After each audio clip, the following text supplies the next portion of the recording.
Hello guys, कैसे आप सब? आई होप आप सब बहुत अच्छे होंगे। मैं श्रुति अजय गुप्ता, हेलो स्टडीज़ मेरा चैनल है। बहुत वेलकम करती हूँ आप सभी का और बहुत उम्मीद करती हूँ कि मैंने जितने भी वीडियोस बनाए हैं आप सभी को पसंद आए होंगे।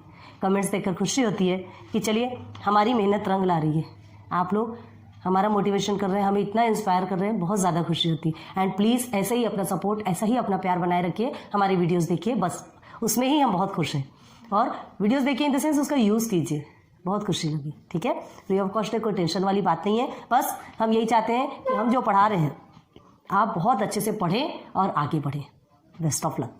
फिर बढ़ते, देखिए हम कंपाउंड इंटरेस्ट पे ही चल रहे थे। लेक्चर नंबर 1 हमने आपका कंप्लीट किया था, जिसमें बेसिक से क्लियर करवाए थे, जिसमें हमने आपको, चलिए बैक जाके बताते हैं, इंटरेस्ट के बारे में बताया था, सिंपल इंटरेस्ट बताया था, कंपाउंड इंटरेस्ट जो 2 टाइप्स होते हैं वो आपको बताया था, principal rate, in the sense हमने 7th का स्टैंडर्ड 7th का पूरा आपको रिवाइंड करवाया था और एक एग्जाम्पल भी आपको क्लियर करवाया था। तो शायद बहुत उम्मीद करते कि उससे आपको बैक का याद आ गया होगा। ठीक है, आज हम चलेंगे difference between simple interest and compound interest. ठीक है, सिंपल इंटरेस्ट आपने लास्ट ईयर पढ़ा, अभी आपको कंपाउंड इंटरेस्ट पढ़ना है। तो सबसे पहले what is the difference, what's actually compound interest क्या है, ये पहले देखेंगे, उसके बाद ही तो आगे बढ़ेंगे ना। डायरेक्ट प्रैक्टिस सेट सॉल्व करने से तो कुछ होने वाला नहीं। तो चलिए देखते हैं difference between simple interest and compound interest. तो पता है डिफरेंस आपको लेके चलते, देखिए थोड़ा छोटे छोटे इसमें लिखेंगे, थोड़ा ध्यान दीजिएगा ना। डिफरेंस बिटवीन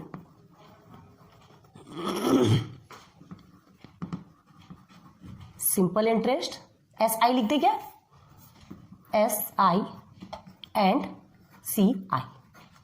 ठीक है, दोनों के बीच डिफरेंस। देखिए हर कहीं आपको ये चीजें नहीं मिलने वाली है, बहुत अच्छे से बेसिक से क्लियर करवा रहे हैं पहले हम, इसलिए हम पूरा बेसिक्स में चलते हैं ताकि आपको full information, full knowledge gain हो सके। ठीक है, तो देखिए difference between SI and NI। तो देखिए सबसे पहले देखेंगे व्हेन, पहले तो हमें वैल्यू लेना पड़ेगा ना कुछ कुछ। तो चलिए P is equal to, principal हमने ले लिया, रुपीज कितना ले लिया समझ लीजिए, 500 ले लीजिए। क्लियर है, आपका प्रिंसिपल या तो आपने बैंक को दिया या आपने बैंक से लिया, जो भी हो, या तो डिपॉजिट किया या तो फिर आपने बोरो किया। चलिए नाउ रेट आपका ले लेते हैं 50%। 500 रुपीज़ में आपको 50% rate of interest PCP percent per annum बताया था ना हमने आपको। देन थर्ड आपका ले लेते हैं T in the sense time, time ले लीजिए 3 इयर्स। ये चीज़ें होना बहुत ज़रूरी है, पता है आपको। Principal 500 rupees, rate of interest 50% and time is 3 years. ठीक है, सिंपल इंटरेस्ट क्या निकालते हैं आप, P multiply by R multiply by T upon 100। ठीक है, तो कंपाउंड इंटरेस्ट में भी कैसे क्या निकालना है निकलेगा सेम तरीके से, लेकिन क्या डिफरेंस आता है वो आपको अभी समझ में आएगा। चलिए हम पहले 3 ईयर, यहाँ 3 ईयर बोला है, 3 इयर्स का लेते हैं। ठीक है, यहाँ लिख दीजिए ईयर्स। ठीक है, ये आपका एक ब्रैकेट बन गया। तो सबसे पहले लेते हैं फर्स्ट ईयर। 3 ईयर का है, पहले हम फर्स्ट ईयर का लेते हैं। अब देखिए यहाँ क्या लेंगे आप, ऐसा कॉलम बना लीजिएगा तो आपके लिए बहुत अच्छा रहेगा। ठीक है,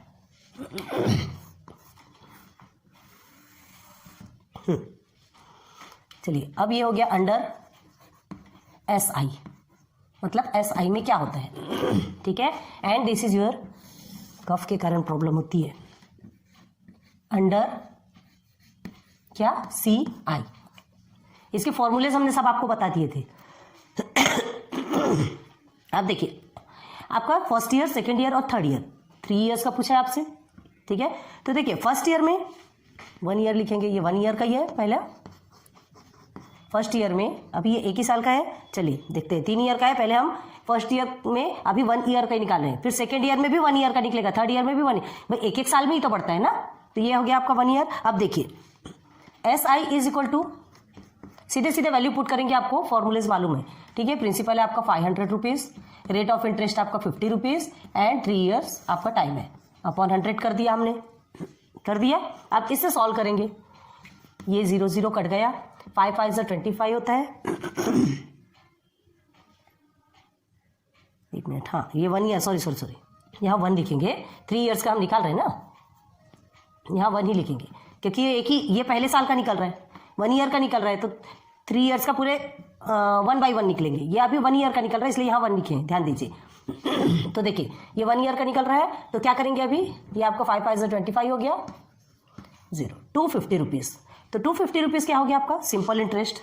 क्लियर है। अब इसमें अमाउंट निकालेंगे तो अमाउंट का क्या है, आपको अमाउंट का फॉर्मूला क्या है,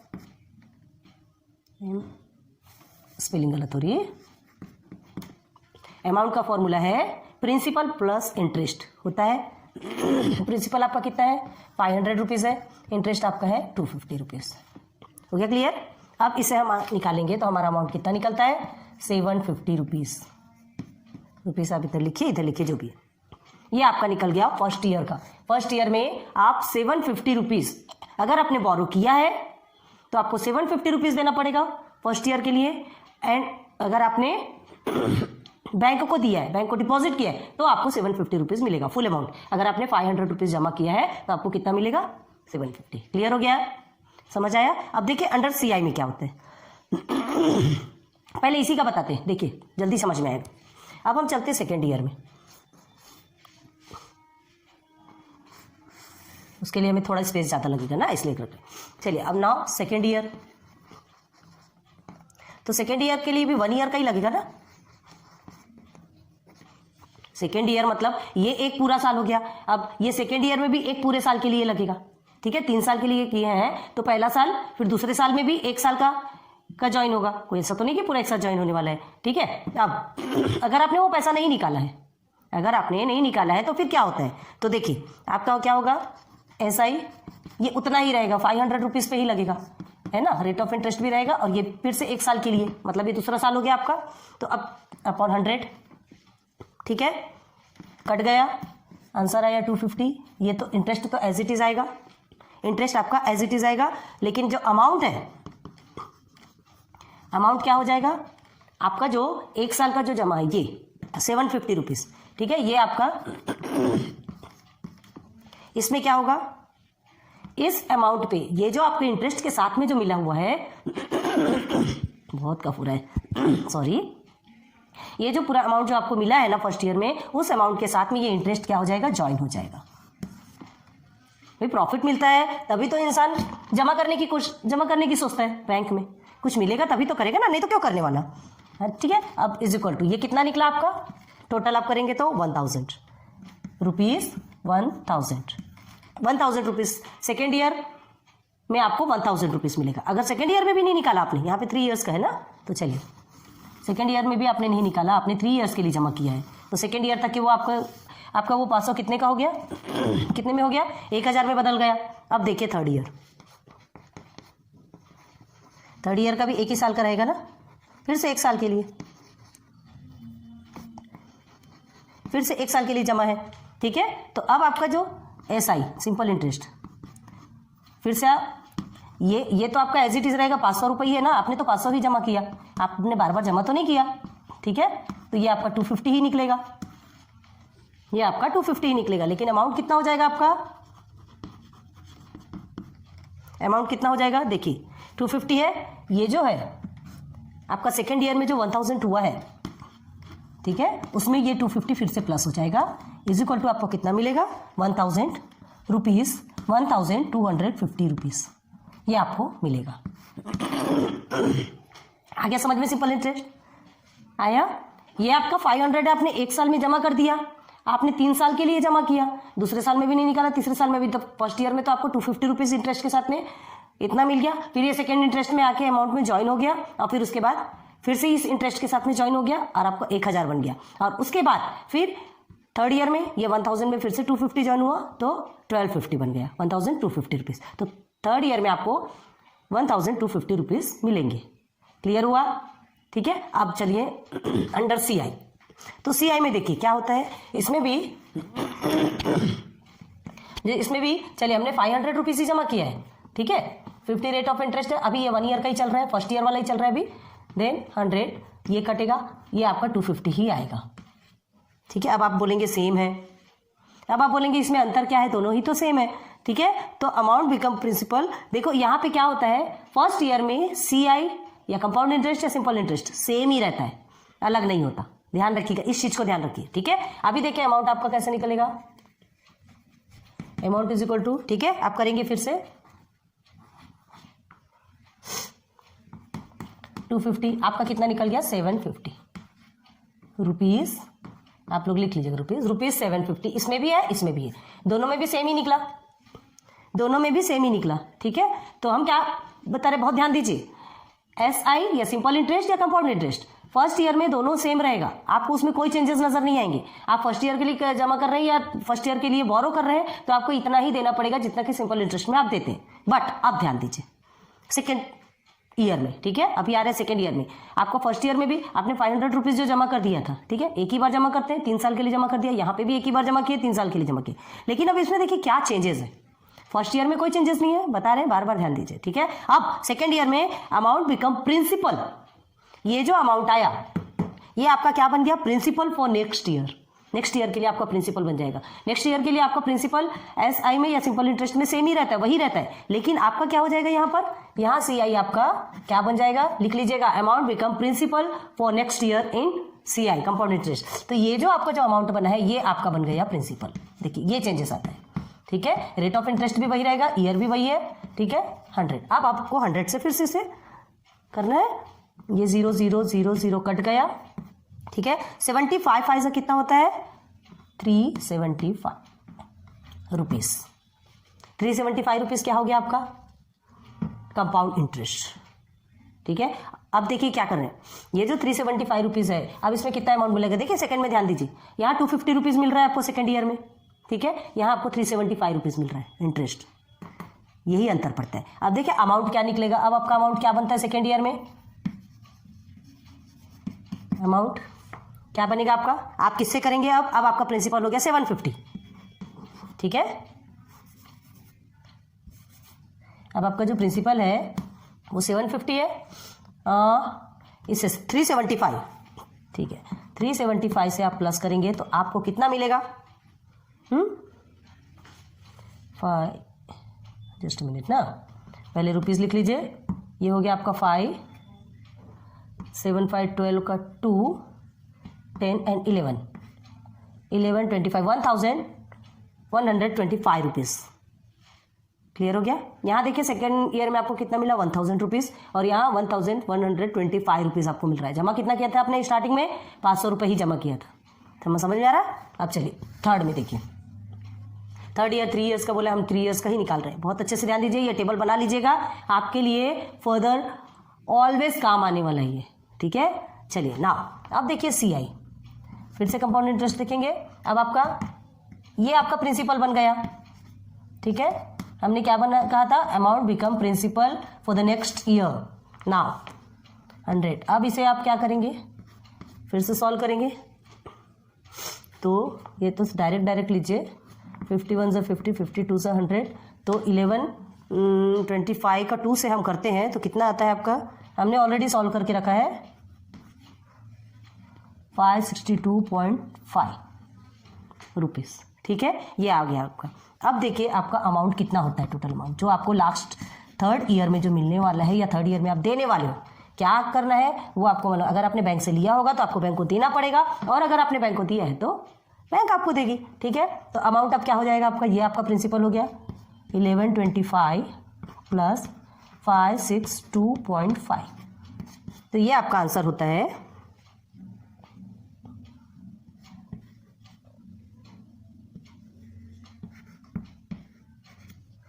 ठीक है, यहाँ रुपीज लिखते हैं, इज इक्वल टू रुपीज 1687.5। यहाँ देख लीजिए आपको 1250 रुपीज़ मिल रहा था, यहाँ 1687 रुपीज़ 7.5 रुपीज़ आपको मिल रहा है। समझ में आ गया। बहुत उम्मीद करती हूँ कि आपको बेसिक समझ आ गया होगा कि what is the difference between simple interest and compound interest. ये टेबल आप परमानेंट बना के रख लीजिए प्लीज। ठीक है, क्लियर हो गया। अब चलिए एक एग्जांपल बताते हैं आपको। ये सारे जो चीजें बता रहे हैं ये आपके टेक्स्ट बुक में नहीं है, ये टेक्स्ट बुक में नहीं है, ये आपके अदर नॉलेज है। Other knowledge in the sense आपने सिंपल इंटरेस्ट 7th में पढ़ा था, अभी आपका कंपाउंड इंटरेस्ट आया है, तो पहले हमको ये बताना जरूरी है कि आपने सिंपल इंटरेस्ट पढ़ा और आप कंपाउंड इंटरेस्ट पढ़ रहे हैं, तो दोनों में डिफरेंस क्या है, बहुत जरूरी है ये पढ़ना, उसके बाद ही तो आप क्लियर करेंगे। ठीक है, नहीं तो हमने तो 7th में ये पढ़ा था, फिर इसमें ये है क्या है कुछ समझ में नहीं आ रहा। ये आप जैसे जैसे आगे जाएंगे नेक्स्ट लेवल पे जाते जाएंगे, और फिर जब बहुत बड़े हो जाएंगे तो ये सारी चीजें आपको ही काम आने वाली है। ठीक है, चलो अब एक देखिए, डिजिटल का ये सब आपने नोट डाउन कर लिया। अब हम इसे रब करते हैं, एक एग्जाम्पल देते हैं। कुछ एग्जाम्पल्स हम आपको एनसीईआरटी की बुक से निकाल कर देते हैं। क्यों? ताकि आपको बहुत अच्छे से समझ में आना चाहिए कि बेसिक क्या है, ठीक है।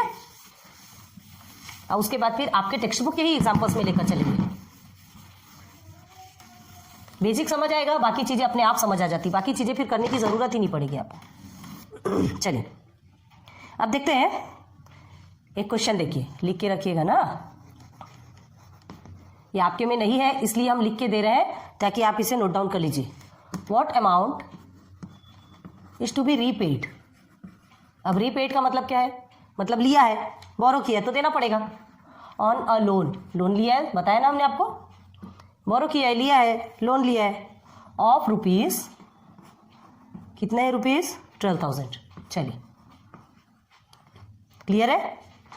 For how many years? 1.5। Clear है? एट रेट क्या है? 10% पर एनम।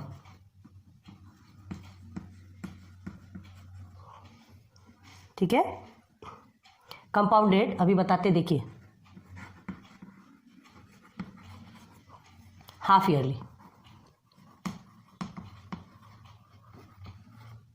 ये क्वेश्चन है आपका, ये हम क्यों दे रहे हैं अभी बताते हैं, ये आप नोट डाउन कर लीजिए क्यों दे रहे हैं। कंपाउंडेड हाफ ईयरली एक वर्ड आया, देखिए यहाँ पर कंपाउंडेड हाफ ईयरली। तो हाफ ईयरली मतलब क्या है? जैसे ये देखिए 1.5 है, मतलब 1 साल 2 साल 3 साल 4 साल के लिए देते हैं तो सीधे सीधे हम सॉल्व कर देते हैं। लेकिन जब हाफ ईयरली आ जाएगा या हाफ मंथ के लिए होता है, आधे महीने जो half month, sorry half year मतलब 6 मंथ, ठीक है। एंड हाफ ईयरली में जैसे ये 1.5 साल हो गया, 1.5, 2.5, 3.5, 4.5 ऐसा भी रहता है ना, ऐसा भी जमा किया जाता है। तो उसमें ये जो हाफ आया कंपाउंडेड हाफ ईयरली, तो उसके लिए फिर कैसे अमाउंट निकालेंगे ये हमें सॉल्व करना है। तो इसके लिए बहुत ध्यान से देखिए, ठीक है। सबसे पहले तो देखिए हम लिखते हैं सॉल्यूशन गिवन। पहले गिवन क्या है वो आप नोट डाउन कर लीजिए। क्या है गिवन? गिवन प्रिंसिपल, प्रिंसिपल कितना है आपका? 12,000 है, ठीक है। देन रेट ऑफ इंटरेस्ट आप बिल्कुल लाइन से लिखते जाइएगा। देन टाइम, टाइम कितना है आपका? 1.5 ईयर, ठीक है। तो इसे हम कैसे लिख सकते हैं? 1.5 ईयर है तो उसे कैसे लिख सकते हैं? बहुत अच्छे से ध्यान दीजिए। मिक्स्ड फ्रैक्शन है, मिक्स्ड फ्रैक्शन का 2 1 2 प्लस 1 3, 3/2 ऐसा किया जाता है ना, मतलब 3/2 ईयर्स। हो गया क्लियर? समझ आया यहां तक? अब देखिए क्या करना है, याद रखना है इसमें कौन सी ट्रिक लगेगी। देखिए हम बताते हैं ट्रिक। जो रेट है इसको कहीं साइड में लिख के रखिए। रेट डायरेक्ट आप हाफ कर देंगे, ठीक है। रेट आप डायरेक्ट क्या कर देंगे? हाफ कर देंगे। और जो टाइम है उसे डबल कर देंगे। बहुत ध्यान दीजिए, हर जगह ये बात नहीं समझाई जाएगी, अच्छे से समझा रहे, बहुत ध्यान दीजिए। रेट है उसे हाफ कर दीजिए, टाइम है उसे डबल कर दीजिए, ठीक है। तो कंपाउंडेड हाफ ईयरली आपका सॉल्व हो जाएगा, निकल आएगा। तो देखिए अभी क्या करते हैं, करेंगे। तो अब क्या करना है हमें? कंपाउंडेड हाफ ईयरली करना है। चलिए यहां आते हैं, कंपाउंडेड हाफ ईयरली। आपको ऐसा लग रहा होगा टेक्स्ट बुक से छोड़ के कहाँ जा रहे हैं, लेकिन हम बार बार आपको समझा रहे हैं कि ये आपको समझ में आएगा तो टेक्स्ट बुक आपके लिए बहुत इजी हो जाएगा, ठीक है। तो कंपाउंडेड हाफ ईयरली हमसे पूछा है तो क्या करेंगे? फिर से न्यू रेट निकालेंगे। क्यों न्यू रेट निकालते हैं? क्यों न्यू रेट निकालेंगे? हमने क्या कहा? रेट को सीधे आपको हाफ करना है। तो हाफ का कैसे करते हैं? 10/2 इज इक्वल टू 5%। 10% है आपका, हाफ ऐसे ही निकाला जाता है, ठीक है। 2 को 10 से डिवाइड करेंगे तो 5% आ गया आपका। देन अगेन न्यू टाइम, और इसी वैल्यू को पुट करके हमें क्या करना है? सॉल्व करना है। न्यू टाइम क्या है आपका? 3/2 है। 3/2 का क्या कर देना है हमको? सीधे डबल कर देना है। 3/2 को सीधे डबल कर देना है। तो डबल करेंगे तो क्या हो गया? 2 2 कट गया, आ गया 3 ईयर्स। सीधे सीधे यहाँ पे भी एक दिमाग लगा सकते हैं ना, 1.5 साल है मतलब 1.5 का डबल 3, आ गया 3 ईयर्स। क्लियर हो गया? यहाँ तक बहुत अच्छे से समझ आया। अब देखिए आगे देखिए ना, ये हो गया न्यू। अब आपको क्या करना है? वैल्यू को पुट करना है। P is equal to same रहेगा, प्रिंसिपल जो है आपका एज इट इज रहेगा, ठीक है। 12,000 जो है वो 12,000 ही रहेगा, रुपीज। ये रुपीज लिखने की याद नहीं रहती। हो गया। अब आपको सीधे सीधे क्या करना है? आपको हमने अमाउंट का फॉर्मूला बताया था, याद कीजिए। अमाउंट का फॉर्मूला याद है? व्हाट अमाउंट क्वेश्चन पूछा है, क्वेश्चन में देखिए सबसे ऊपर व्हाट अमाउंट, आपको अमाउंट निकालना है ना, तो अमाउंट का फॉर्मूला लेंगे कि नहीं लेंगे, तो P multiply by 1 plus R upon 100 N, ठीक है। P प्रिंसिपल है, रेट ऑफ इंटरेस्ट है, N इज योर टाइम, पहले बता चुके, याद होगा आपको। बस वैल्यू पुट करना है हमें यहीं पर पुट करें, आपको दिखेगा P कितना है 12,000 है आपका, ठीक है, प्लस 1, रेट ऑफ इंटरेस्ट आपका 5%, याद रखिए न्यू वाला लेना है हमें, ठीक है। टाइम आपका ये आपका 100 हो गया, और ये N मतलब टाइम होता है, बताया था हमने, तो ये आ गया आपका 3 ईयर्स। क्लियर हो गया। अब इसे सॉल्व करेंगे तो कैसे सॉल्व करेंगे, देखिए 12,000 तो आपका एज इट इज रहेगा फिलहाल, ठीक है। अब यहाँ देखिए आपका क्रॉस मल्टीप्लीकेशन हो सकता है, ठीक है, तो यही लिखेंगे आप, या तो उसे सॉल्व कर लीजिए, उसके बाद देखिए 1 जिसके नीचे कुछ नहीं रहता उसके नीचे 1 रहता है, ठीक है, तो ये हो गया 100 प्लस 5 अपॉन 100, ठीक है 3। यहाँ लिख दीजिए क्रॉस मल्टीप्लीकेशन, CROSS मल्टीप्लाई,